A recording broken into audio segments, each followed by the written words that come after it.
You think you know drama? Wait until you hear about the ultimate family affair. So you're lounging around, browsing Reddit, perhaps sipping on your favorite drink, thinking you've seen all there is to see.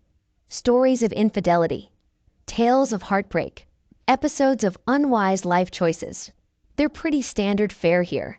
But what if I told you I've got a story that tops them all? I can already see the skepticism on your face. But bear with me. Picture this. A young woman, freshly graduated, just starting to taste the freedoms of adult life. The ink on her high school diploma isn't even dry yet. And boom, she's married. Add a sprinkle of military obligations, a dash of lonely nights, and what do you get? A recipe for disaster. Or, more precisely, a recipe for the most convoluted, facepalm worthy. No way. This can't be true story I've ever had the displeasure of witnessing. Before we dive in, let me set the scene. It's the kind of small town where everyone knows everyone. You can't even skip washing your car without Mrs. Henderson from next door making a passing remark about it at the supermarket. And in this tight-knit community, there was this girl. For the sake of the story, let's call her Emily. Emily was vibrant, full of life, and had the kind of charm that made her the center of attention wherever she went.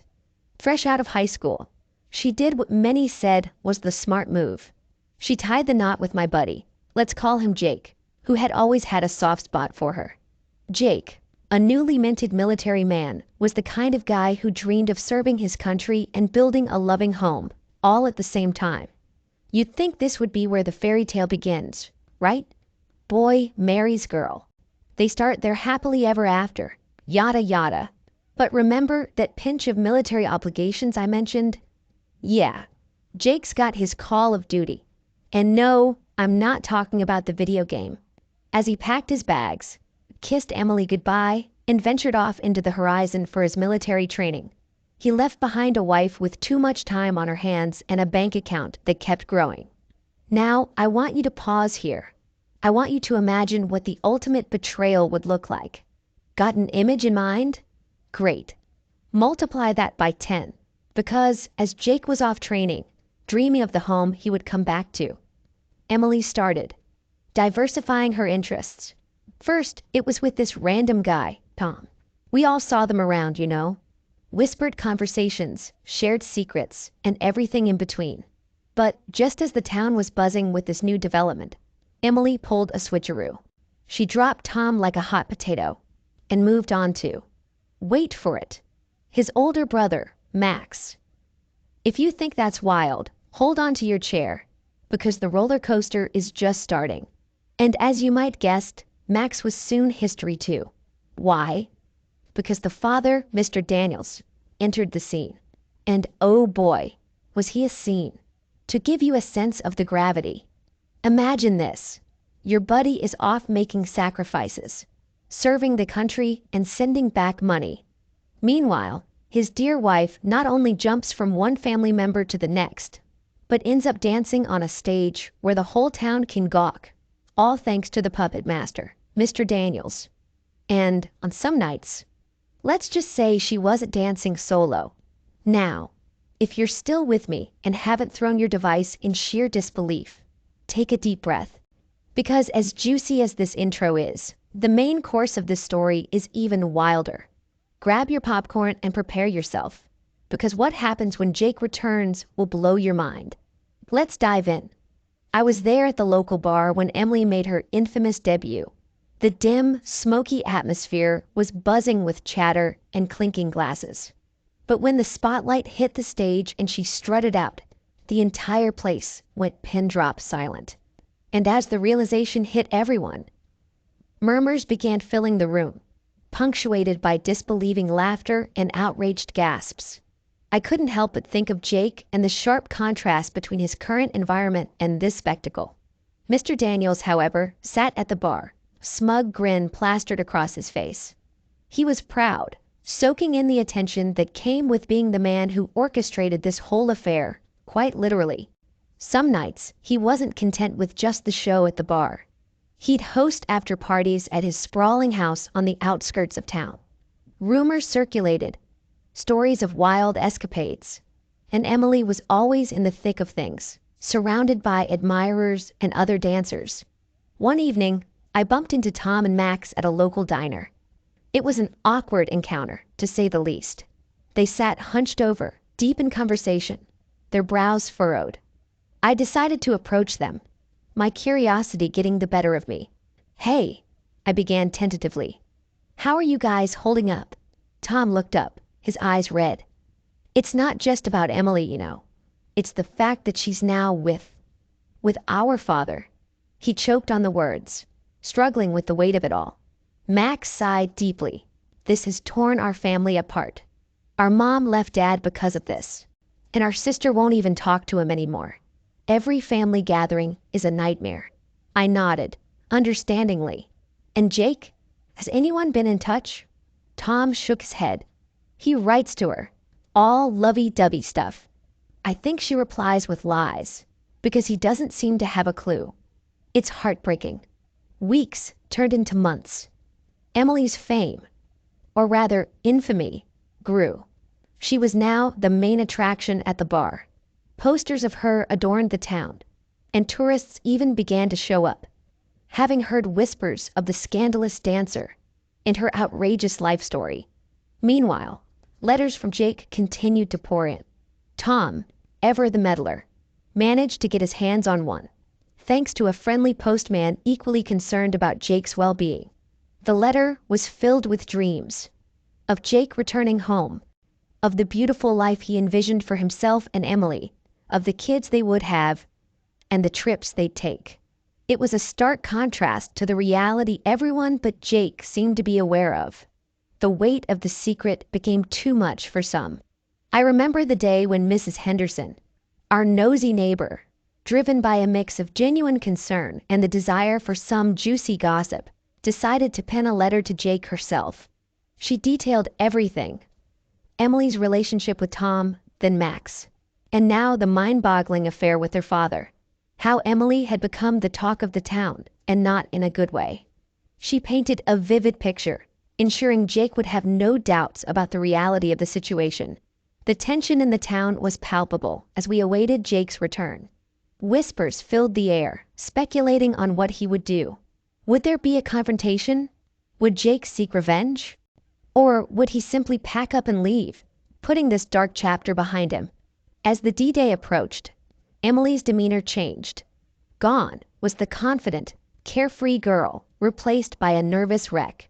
She stopped dancing and was often seen at the edge of town, looking out into the horizon, as if hoping to catch the first glimpse of Jake. The brothers, Tom and Max, were fraught with guilt. They had become pariahs in their own family and the town. Their once close bond was now fractured, both grappling with the role they played in this sordid tale.